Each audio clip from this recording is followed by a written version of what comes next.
So hey guys, this is every change I would make to the Sukuna raid. I think it's a very good arc, but there's a lot of dumb decisions, like Todo being on standby and Miguel and the Nipple guy just appearing and disappearing out of nowhere.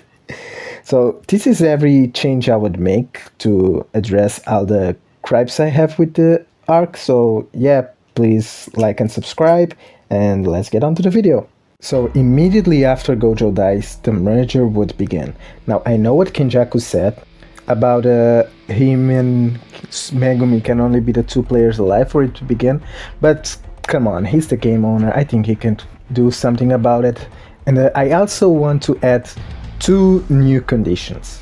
Let's say that in order for the merger to begin in these conditions, it would add three totems or signifiers or something to him, Uraume, and Sukuna. And if those three are destroyed, then the merger immediately ceases.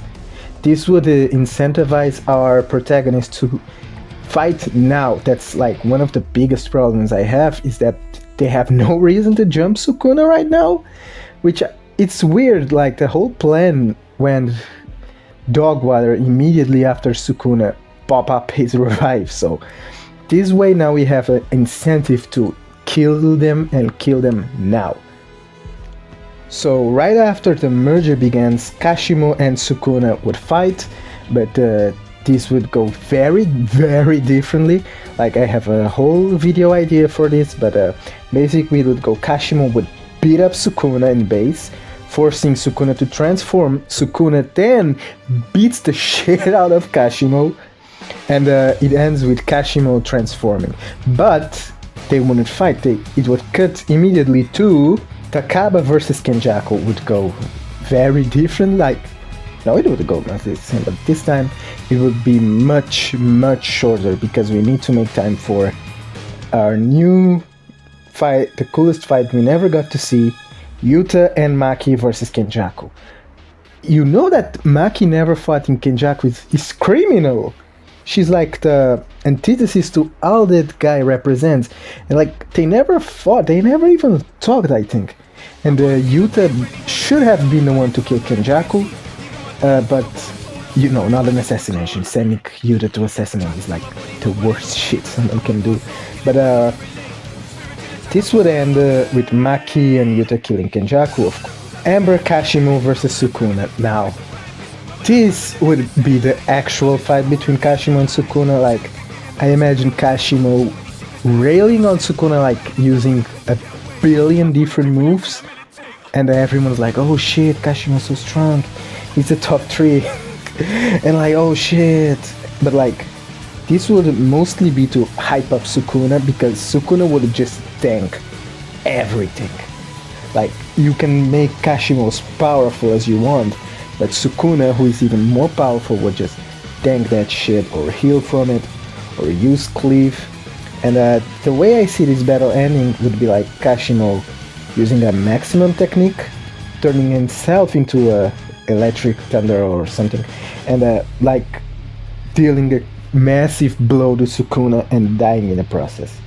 This would, I think, would be the best outcome, and this would make directly leading to Higuruma squad versus Sukuna. But now Sukuna is damaged as fuck, justifying why the Higuruma squad could now think they would have a chance against Sukuna. So now we have a Higuruma squad versus Sukuna. Now, I want to emphasize that they aren't supposed to fight him right now. They are supposed to wait for Yuta. But Kashimo left him so damaged that they now think it's the perfect opportunity, so they're gonna jump on it. And the battle will go pretty much the same, but now Sukuna is much more damaged. And I also want to make another change, is that Higuruma's ability actually works right now. Who could have thought? He actually takes away Cleave and Dismantle, and now Sukuna is able to, needs to improvise. But I also want to have another change, that confiscation isn't permanent now. It lasts 5 minutes. So in those 5 minutes, you have everyone squabbling because they need to kill Sukuna now. Oh my god. This is like the perfect opportunity, but Sukuna is just a much better fighter than all of them. He improvises, he stalemates them, he gets Higuruma alone, and he gets his technique, his RTC heals him. So when Higuruma dies now, it would be a much more shocking event. But this would lead directly to, so Yuta versus Sukuna would pretty much go the same. You still have Yuji, Rika, blah blah blah blah blah. But now we have an explanation why Yuta was, late. And I also want to end it by Yuta not getting hit by the world cutting slash, but getting hit by a bunch of strong cliffs. This is because Yuta is a surprise tool we might use later. And now Maki doesn't kill Sukun or doesn't hit him in the heart, but now slashes his head clean off. This is a cliffhanger as we get straight to, yes, the fated battle, Hakari versus Uraume, now completed. And I don't have much to add, unless I made a video on it, but Hakari would just pretty much defeat Uraume, and Uraume would end with a kamikaze attempt, and just boom, explode in ice or whatever, preventing Hakari from immediately joining the fight. That's all I have to add, actually. I just want to see this fight, But now we're gonna come back to canon with Maki versus Sukuna would go very differently this time. This is because at the original series, Maki was cocky, she was excited, but this time she's afraid. Why she's afraid? Because there's a headless Sukuna going after her. Yes, I know, it sounds goofy, but it's the scary kind of goofy. And now Maki is, she's very scared. Yes, Maki's scared, I know. Mostly because the plan worked, but Sukuna is still kicking around. I don't know, she doesn't know why, and now her only mission is to find his head, the second brain, or the thing that's keeping him alive as fast as possible and end it. But she won't end it because she will be. And now it's just Kusakabe versus Sukuna, but it goes pretty much the same, I think. Kusakabe would last a little longer, and also after Kusakabe is defeated, Sukuna doesn't go after Uyui. He will just let him go, waiting for the merger to happen. That's until a new fighter joins in. And now we have the fated matchup that we never got to see in the series, Hakari versus Sukuna. Now, I know, it's very sad that we didn't got to see this fight in the series, but what can you do? And the way I want this to go is I would think it would go 2 rounds of jackpot that Sukuna would try to kill Hakari, but he just couldn't, until Hakari goes to roll again, but Sukuna said, I have to kill this bitch. And he actually tries and deals critical damage to Hakari, but Hakari tries to use rewind, but the moment he tries, the narrator says something like Hakari's luck had run out. Would be really ominous, but until Sukuna says something like, you're annoying, but I'm gonna kill you, and Hakari uses the rainbow doors. Sukuna desperately tries to shut him down, but another person appears. Yuta appears in the domain, punches that motherfucker.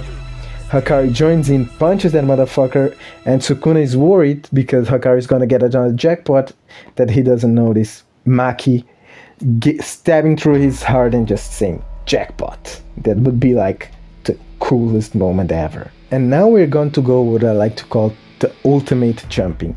It's Hakari, Maki, and Yuta all jumping Sukuna all at the time until Yuji shows up and just starts wailing black fashions on that motherfucker. So yes, unfortunately, we wouldn't have Miguel, we wouldn't have a nipple guy. I think this is far better, in my opinion. Have all the heavy hitters just jumping Sukuna and eventually forcing to use domain. Now, when he uses domain, I believe it would be cool if Hakari, being the most freshest of all them to do jackpot, would go I'm gonna wait jackpot to end and then battle Sukuna with my domain, And while I do that, you guys go and just deal enough damage to them to destroy his domain. So, and Sukuna just uses Fuga to completely eviscerate everyone. I think that would be the appropriate ending, but of course, Yuji survives that scorched the earth because, you know, he's resistant to Sukuna. Now, he's very distraught, but he's still focused. And now we would have Yuji versus Sukuna, at least for a bit. We would now have, yes, Todo and Yuji versus Sukuna. Now, Todo would join this fight, but I want to make a change that it was never supposed to be there. He would go to Africa or somewhere to make the Vibrous Lap, and there was doubts whether he could make it on time, but he makes it on time. That would explain why he wasn't in the fight earlier, because, you know, Todo being there since the beginning or being planned is like makes everyone else retroactively look like an idiot. I'm sorry, but like Todo, if he was available, he should have been since the beginning. They could have killed him long ago. So I want to make this change that like Todo, who wasn't supposed to be there, but he makes it because he just loves his brother that much. And Sukuna would take him out eventually and be on the 1v1 against Yuji, where Yuji uses his domain, and as of this recording, I don't know where else the story would go, but yeah, Sukuna, Yuji would use his domain and then just, you know, kill Sukuna. So yeah, that was every change I would personally make. There's still a lot of things I would like to go in depth, you know, it is a very long arc. Maybe someday we'll make a video on it. I know I very like to make a rewrite of the Kashimo versus Sukuna. I would like to write Yuki, Yuta and Maki versus Kenjaku, Kashimo versus Sukuna, or Hagare versus Uraume. JJK is a very good series, but I think right now it's making a lot of dumb mistakes. So please like and subscribe if you wanted to see more JJK content.